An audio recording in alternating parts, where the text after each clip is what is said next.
All right, we are here with Justin Holcomb. He is the director of the Resurgence, and he's given us some time today to talk about several interesting things. The first of which I know is very close to your heart, is dealing with sexual abuse within the local church. How big of an issue do you think that is today, and how could we equip some pastors to be able to deal with that in a gospel way? The issue's enormous. I mean, just the numbers. 1 out of 4 women and 1 out of 6 men are or will be in their lifetime a victim of sexual assault. And so you can just do the math. I mean, basically 1 out of 5 in every church. And that's conservative. And so you know, if you're looking at a church of 100, you got 20 people there who have dealt with the pain and disgrace of sexual assault. And the reason it's so important is because there was a survey recently that was done, and they asked people, who do you think would be most helpful if you were abused in some way or the recipient of violence, like domestic violence or something where you needed to go get help? And almost everyone said pastors would be number 1, and then probably police, and then social workers, and then on down. And then they went to victims and said who was most helpful, and pastors were the bottom of the list under other.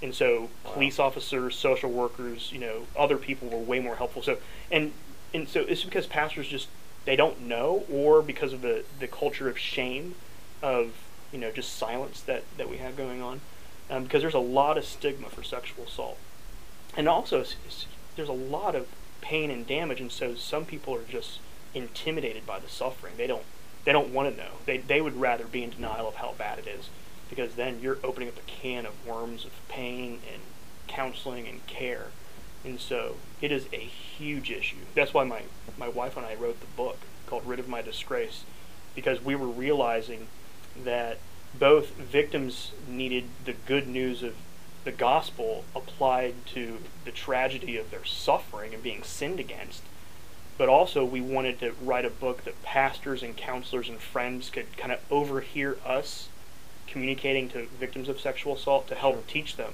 how to communicate. Like, how do you connect Jesus' perfect life, death, resurrection to the disgrace that they experience and shame? How do those two go together? Sure. So that's what we're trying to do. Yeah, that's great.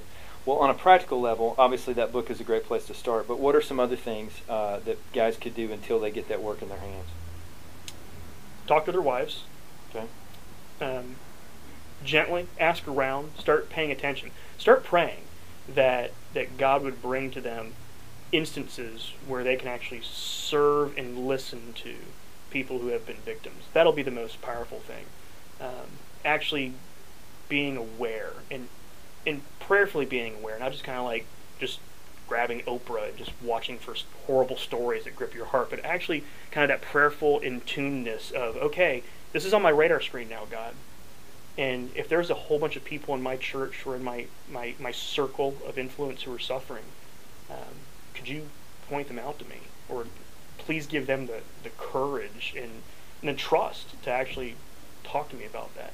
That's the best way. And there's some resources popping up. I mean, Pastor Mark's Death by Love has a chapter in there.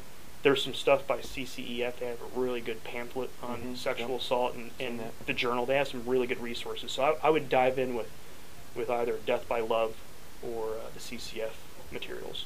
Okay, great. Well, thanks, brother. This has been a big help. It'll help a lot of folks. Thank you.